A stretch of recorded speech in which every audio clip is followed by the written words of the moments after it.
I've been an assistive technology consultant and trainer for over 15 years now.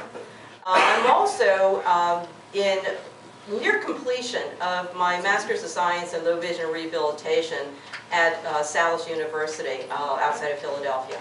The college that I'm studying within Salus University used to be the Pennsylvania College of Optometry. But the perspective that I took with this workshop really was from a personal perspective. Reading books is a passion of mine, and I lost my vision. I started losing my vision when I was 9 years of age, and I became legally blind by 16. So I've used magnification, I've used all kinds of technology. I never really gave up reading. I never really enjoyed listening to books until it became digital. Then all of a sudden I was like, wow, I could do these things with navigation that I couldn't do before. I could download books quickly and easily. By sound of applause, because that's usually the best way I can find out, gauge the group. How many people in this room are visually impaired? How many people there like to read? How many people of that group like to read using audio? Oh yeah. My last question, I promise, and then I'll start really talking into the meat of the topic here today. My next question is, of the people that are in this room, how many people are either teachers or rehabilitation counselors or similar positions working with the blind or visually impaired? Well, now I know who my audience is. That's great. So I've been a long-time member of Audible, and so yeah, I like to buy my own books. The fact that I could actually buy a book and keep it and read it as many times as I want means a lot to me. Not for everybody. So I still say libraries are wonderful resources, and I do take advantage of libraries. The app at Audible has changed over the past 3 months.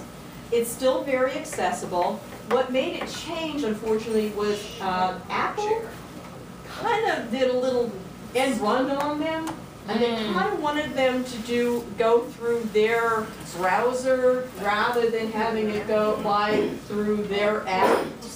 You used to be able to buy the book search and buy the book through their app. Now you can search it, but I think you still kind of have to go through their browser and go either through the website on the browser or go through iTunes. It's kind of a funky way to do it. So what I suggest you do is still download the app for the phone. But if you are going to search for books using Audible, what I recommend you do is go on back to your PC or back to your Mac, search for the book, buy the book by the computer, okay? And put it in your library, which is your virtual library at Audible. Go to your app, and then within the app, you have your My Library. It opens your My Library on the app. Now you have to set up at the app on your iPhone your account at Audible, but you only have to do it once. Once you've set up your app, with your account, your library there, and that means your library for the entire books that you bought. I can click on download it, or not download it, and then it can go through I can tap on and download the books that I want onto my iPhone. Now, as you know, with Audible, those that may not know this, Audible sends them in parts sometimes if it's a very long book. For the most part, I would say the average novel is probably the most 3 or 4 parts maximum. The Audible app is free, and it is totally accessible with VoiceOver. And you download it, you set up with your username and account, and then you can get access to your entire Audible library. With the iPhone, I like to do things natively on the phone with the touch screen if I can, and the gesture commands. But if I struggle, I will jump and use the wireless keyboard, because I find sometimes that I can't find it on the screen, and if I use the keyboard with the voiceover commands, I can find some things that I can't find by using the touch commands and the gesture commands. So I will sometimes abandon the native touch screen to go over to the keyboard command, then isolate where I am on it, and then double tap that button, because I can find it then, because I've now narrowed the cursor to where I should be, and then I can touch it and execute the command. And I'll get into that example a little later when we talk about Overdrive. So we've talked about Audible. In Audible, it's great. They have not only chapter navigation, but you also have all the same features with the sleep timer. You have fast forward and rewind. You have bookmark. You have all the same features that you would have on your Victor Stream. My experience with audiobooks has not been all that great. Only because I guess I didn't find the collection all that interesting. Yeah. Okay, good. I got a yeah. All right. Now, audiobooks is another whole app that you can get. It's an app that another free app that you can get from in the App Store. Audiobooks kind of reminded me, and then this is not to be disparaging, okay? Don't take this the wrong way. But it was kind of like the old book on tape. My point of downloading the book was to discover what was A, in the collection, B, how easy was it to download, and C, what was it like playing it on the device, okay? For that purposes, it worked fine, okay? The collection I didn't think was all that interesting. B, downloading it was fine, it was easy. It comes in pretty much into almost I wouldn't say the iPod player, but that's really what it comes into. It comes into like a music player. Exactly. Yeah, and so what you got in the controls, unlike with Audible with the bookmark, the chapter, and all that stuff, it's not playing in those. What you get in there is playing like a music player. Exactly. So it's like fast forward, rewind, stop, and pause. Yep. So that's pretty much all you get in audiobooks. So if that's all you want, it's like an old-fashioned cassette player. Okay? iBooks is text-to-speech. Okay? So you're going to have your Samantha on your iPhone reading it to you. So if you don't mind, Samantha reading "'Twas the Night Before Christmas," if that's what you choose to download from iBooks, is fine. Again, you get what you expect with text-to-speech. Depending on how you, and all of us in this room have experienced text-to-speech, the pros and the cons with it, okay? So with iBooks, what I think is one of the greatest advantages of it, A, the browser, the search engine, yes, it's really good. Yep. It's really easy to navigate with VoiceOver. For the reason we'll talk about this afternoon with the transition I talked about, it's native to Apple. Apple wrote it. Apple knew that they needed to use it for VoiceOver. So it works really well with VoiceOver, okay? Because it's part of the Apple platform, it's part of the Apple system, so it works really well with it. The browser works really well. It's very easy to, I would say relatively easy, depends how well you are at searching in general, with looking for a book. The fact that I could read it very well, once I get to the book, open up the book, I can bookmark it, I can move it around. Once I start Samantha reading it, she reads it from page to page, she just continuously reads it. Life is beautiful, okay? Again, it's one of those things that's text-to-speech, so you're prepared to read it with text-to-speech. So I think iBooks, given it its credit, it's a really good option.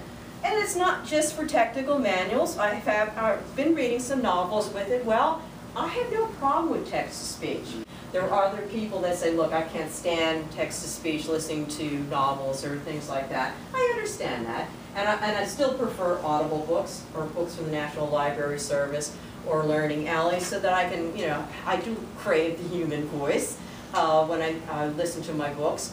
But there is a time and place where I think that iBooks, again, for that purpose, where I want that book and it's not available in other resources, you're darn tootin' I'm going to listen to it with Samantha reading to me. I have no problem with that. So is it something you download? iBooks is an app. It's an app? In fact, it's a free app, and it comes from Apple. If you go to the App Store, you can download it. It's very easy. Just do type in iBooks and bing, bada boom, it's there. I'll tell you the things that were good about Overdrive first, okay? The first time I opened it up was the searching for the library. That was easy. Add a library, search for a library. It had every library in the country, well, multiple countries. So it was really easy. I found all the libraries in my area in Pennsylvania. My libraries in my area were all associated with the Chester County Library. The Chester County Library is the one that's actually associated with Overdrive. So if I wanted to, even though they list them all as the other libraries on Overdrive, if I want to borrow anything from Overdrive, I really have to go through Chester County Library website anyway. So I just added Chester County Library to my Overdrive app. And so that now library is in my favorite. So I've got Chester County Library now as my library favorite in my Overdrive app. So it now opens up to Chester County Library. I added my library number. I found my library card. And so I had my number, and I got my number entered in to my, at the website of the Chester County Library. So now I have a library account at the Chester County Library online. So that started the process.